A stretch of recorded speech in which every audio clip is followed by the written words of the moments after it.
Ici, on fait des plants forestiers. C'est de la culture en récipient, hors sol. On a de l'épinette blanche puis l'épinette noire.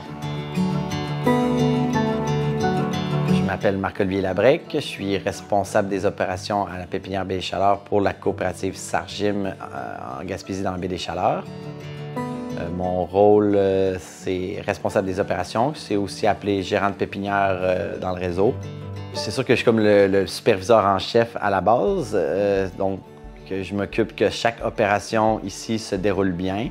On parle de la première étape, l'empotage, jusqu'à la livraison et tout ce qui est la croissance des plants. C'est moi qui supervise ça, puis de m'assurer que les objectifs sont réalisés.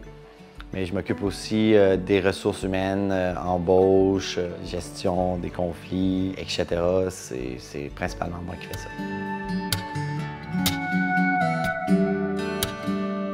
Donc, nous, on a un seul client ici à la pépinière, c'est le ministère des Forêts. C'est un grand avantage d'avoir un seul client. On n'a pas à faire de marketing là, pour les plants. Ils sont déjà tous vendus, ils sont déjà tous planifiés. Fait que ça, c'est le côté facile. C'est sûr qu'il y a un côté aussi très normé avec le ministère. Puis le ministère, ils vont au niveau du paiement, ça fonctionne qu'on a 50 % au niveau de l'établissement la première année dans les serres, puis 50 % à la livraison. Puis pour la livraison, ils vont faire des inventaires de livraison dans nos cultures qui sont préparées à la date entendue. Puis ils font par une méthode statistique, ils vont passer toutes nos cultures avec des critères prédéfinis pour en déterminer la qualité et donc en déterminer le paiement final. Nous, on n'a pas de contrôle sur les essences semées. C'est l'épinette blanche, l'épinette noire, 80 % d'épinette blanche, 20 % d'épinette noire, bon an, mal an. Il peut peut-être avoir des petites quantités d'autres essences là, produites par les pépinières publiques pour des projets spéciaux, etc. Là, des cédrières, des affaires vraiment spécifiques, mais essentiellement, c'est ça. C'est sûr que la première étape opérationnelle à la pépinière, c'est l'empotage. Avant même d'empoter, il faut s'assurer de mobiliser les intrants nécessaires à l'empotage. Nous, on fonctionne avec un substrat basé entièrement de mousse de taupe, comme on voit ici. C'est de la Black Bill de Lambert, notre fournisseur. Pour certaines cultures, comme l'épinette blanche, on va mettre de la vermiculite ici et de la perlite plus blanche là-bas. Il faut dire que la tourbe, ça n'a aucune fertilité. C'est un substrat inerte pour que les racines y trouvent une belle aération, une belle granulométrie. Par exemple, pour des cultures qui ont besoin d'un petit peu plus, comme l'épinette blanche, ils ont besoin de vermiculite pour, comme on dit, de donner de la capacité d'échange cationique, c'est-à-dire d'échange de nutriments dans le substrat. Et la perlite, ça, on va en mettre pas beaucoup, mais c'est pour augmenter l'aération d'un substrat. Donc, faire des poches d'air, c'est comme un petit styrofoam, un petit styromousse. C'est parce qu'il faut se rappeler que oui, les racines ont besoin d'eau, mais ils ont besoin d'air pour respirer et vivre. Donc, un substrat qui est trop compacté, pas de poche d'air, pas de macroporosité, c'est un substrat pas très intéressant pour la culture. Souvent, on entend parler d'un terme, c'est comme la chaîne de reboisement, mais tu sais, qu'est-ce que ça veut dire? C'est tous les acteurs qui vont faire en sorte que ça va être reboisé, tu sais, puis on peut dire que ça commence, disons, avec les aménagistes au ministère qui prennent les décisions, ensuite à la pépinière qui produit les plants, mais ensuite, il y a d'autres acteurs, tu sais, il y a les transporteurs, les groupements forestiers, les demandeurs, ensuite les transporteurs, puis ensuite les plants, ceux qui s'occupent de la plantation proprement dit. Fait que ça, c'est toute la chaîne de reboisement, puis souvent, on dit qu'il faut que toute la chaîne soit en santé pour que ça fonctionne, mais comme n'importe quelle chaîne, c'est quand même un système qui peut paraître strict, mais il y a quand même beaucoup de flexibilité qui se crée entre les acteurs régionaux.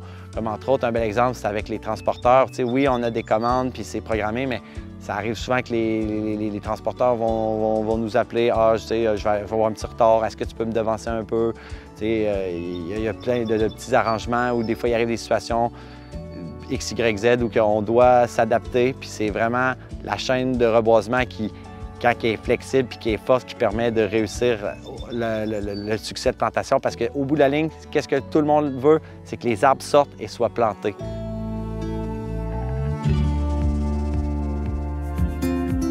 Donc ici, c'est le début de la chaîne de l'empotage. J'appelle ça la tête de l'empotage.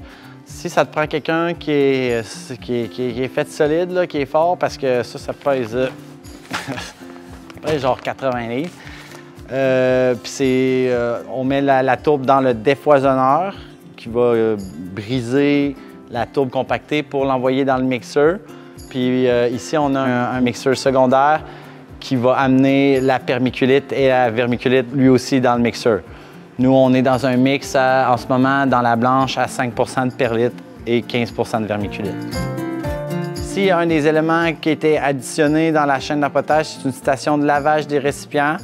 Étant donné qu'on avait des problèmes de pourriture racinaire de type cylindrocladium, une des avenues de prévention, c'est de nettoyer les récipients. C'est pas une aseptisation, c'est pas de les rendre stériles, mais c'est d'enlever une bonne majorité des détritus, tout ce qu'on pourrait trouver dans les récipients, pour ensuite ici passer à notre ligne normale. C'est là où la personne met les récipients pour que ça aille dans l'empoteuse proprement dit, parce que ici c'est le mixeur de substrat. Ça tombe dans une chute pour ensuite être distribué dans les récipients pour être empoté. Suite à l'empoteuse proprement dit, on devrait avoir de la machine un récipient qui ressemble à ça. C'est-à-dire qu'il est rempli, on peut le prendre puis le cogner un peu, voir s'il a calé, si c'est correct, la densité. Mais c'est sûr qu'ensuite de ça, c'est pas terminé. Il s'en va se faire surfacer. On appelle ça temper, comme le mot anglais.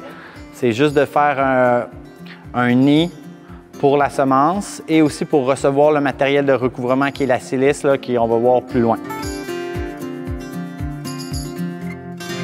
Donc, on arrive à une étape cruciale de l'empotage, c'est l'ensemencement. Quand on ensemence des millions d'arbres, des centaines de milliers par jour, on ne peut pas semer à la main. C'est impensable. Il faut avoir un système de distribution des semences un petit peu plus industriel, commercial. Ici, on a un semoir BCC haute précision. Un semoir haute précision, par définition, ça voudrait dire que ça peut semer une graine par cavité. C'est un semoir qui fonctionne un peu comme par vibration. Ça, c'est des réservoirs à graines, puis les graines tombent, puis ils suivent des petits rails. Ils sont captés par des cuillères qui ensuite vont les distribuer dans le récipient. C'est un semoir qui fonctionne quand même bien. Au niveau, entre autres, du centrage des graines, c'est excellent parce qu'il faut dire que voici ça, c'était une cavité, c'est toujours idéal que la graine soit bien centrée pour avoir un profil de racine intéressant. Si elle est excentrée sur le bord de la cavité, déjà, on part avec un plan moins intéressant. Je dirais que déjà une prise d'envie, c'est pas bon. Nous, on se fait donner des graines de haute qualité par le centre de semences de Berthierville, dans le centre du Québec. C'est une grande chance, là. On n'a pas à s'occuper de ça. Ils nous donnent la quantité requise pour faire nos ensemencements au facteur qui est déterminé. Puis on a des graines qui sont criblées, stratifiées, nettoyées, avec des taux de germination épouvantables, là, 92 et plus, 95 et plus. Donc, c'est très, très facile de travailler avec les graines qui nous sont fournies avec le ministère. C'est vraiment un avantage là, dans notre production. C'est sûr que le défi principal, c'est de respecter les objectifs culturels, les objectifs de croissance. C'est vraiment, puis ça, c'est le day-to-day, puis c'est ça qu'il faut être bon, il faut être minutieux. Tu sais, on appelle ça notre poutine, mais disons à l'empotage, que la graine soit centrée, que la densité de substrat soit bonne. Tous ces paramètres-là, il faut qu'ils soient surveillés, checkés, validés. Puis c'est ça qui fait en sorte que ça marche bien. Fait que ici, on appelle ça de la sortie plan ou de la manutention de plan. C'est les plants qui sont sortis de l'empotage pour être cordés dans les serres. La prochaine étape de ces plants-là, ça va être la germination. Là, on va attendre qu'ils germent, puis après ça, dès qu'ils ont atteint leur stade de première feuille, on peut les fertiliser. Ça, c'est sûr que c'est une étape qui est comme assez longue, mais qui est importante. Il faut que ça soit droit, aligné pour que les arrosages, les fertilisations se fassent bien. Les décomptes aussi doivent être bons pour être sûr qu'on fait le contrat. peut avoir plusieurs avantages d'avoir les pépinières. C'est connu qu'au niveau de la génétique des plants, la génétique naturelle n'est pas nécessairement, est souvent moins bonne que la génétique de plants de pépinière. Fait qu'on peut rehausser la qualité génétique des forêts québécoises. Comme dans l'épinette noire, c'est très connu. Le Québec, c'est une région d'épinette noire. Bien, on a plein de vergers à graines d'épinette noire, puis on peut faire un très bon travail. Puis les plantations d'épinette noire artificielles ont une meilleure génétique que le naturel. Puis, quand on parle de reboisement artificiel de plants forestiers comme ici, c'est pas la totalité des forêts québécoises, là. Je crois qu'au Québec, si je me rappelle bien, c'est 25 %, même moins. Fait qu'on repose encore sur des principes de foresterie, de régénération naturelle. C'est juste dans certains cas où, quand on a des approches de culture intensive, d'air intensive de production ligneuse, que là, peut-être qu'on va aller chercher des plants en plus qui ont une qualité génétique meilleure. T'sais, comme là, on parle des fois, on avait parlé des vergers à graines, des vergers qui sont rendus à des vergers de deuxième et troisième génération, mais eux, ils ont des gains de croissance de 30 %, ça pousse plus vite. Donc, ça peut nous amener plus de mètres cubes de bois, puis peut-être laisser plus de place à l'écosystémique. Il faut avoir peut-être... c'est peut-être ça la vision que semblent prendre les décideurs, là. Donc, la troisième année de culture, l'année de livraison, une opération essentielle des pépiniéristes, c'est le triage des plants. On a 10 % de sécurité qu'on a ensemencé, mais ça ne veut pas dire que toute la culture est belle. Donc, le triage, c'est une opération qu'on va sortir les plants, mettre les récipients sur des tables, puis classer les bons plants d'un bord, puis on jette les mauvais plants selon les critères du ministère. On adapte selon chaque culture. Puis c'est sûr que quand on a une culture plus belle, c'est beaucoup plus rapide, beaucoup plus facile. C'est ça qu'on veut, mais ça arrive qu'on a moins bien réussi notre coup. Puis là, il faut trier plus fort, il faut utiliser notre intelligence pour essayer d'améliorer le plus la qualité du lot selon les critères du ministère. Il y a clairement des enjeux dans le futur pour la production forestière. Si on a à résumer, on aurait l'automatisation des opérations, mécanisation. Ensuite, on parle de forêts branchées, de pépinières branchées en allant chercher les données puis en connectant tous les départements ensemble. Puis ensuite, l'enjeu de la congélation là, qui pourrait changer de manière significative nos méthodes de production. On a un réseau très fort, puis entre pépinières, on se visite beaucoup. C'est sûr qu'on voudrait peut-être faire un petit peu plus de portes ouvertes pour voir un petit peu plus notre métier, parce que c'est vrai, on constate qu'on n'est pas les plus connus. Autant c'est comme on est un petit peu à califourchon entre l'agriculteur puis le forestier. Puis là, c'est comme des fois, on est comme aucun des deux. C'est sûr que si j'avais à le dire tel que tel, je pense qu'on est un petit peu plus agriculteur comme ça, mais on est tellement proche de la forêt, puis on est tellement connecté à la forêt que on est forestier aussi, puis on côtoie les forestiers, puis beaucoup plus que les agriculteurs. Fait que on est vraiment un peu entre les deux. Puis ça, je pense que c'est un petit enjeu de se faire connaître comme tel. Bien, moi, ce que je retiens du métier de pépiniériste, c'est que c'est un beau métier pour quelqu'un qui aime être dehors, vouloir faire pousser des choses, puis aussi d'être un peu en contact avec le milieu forestier.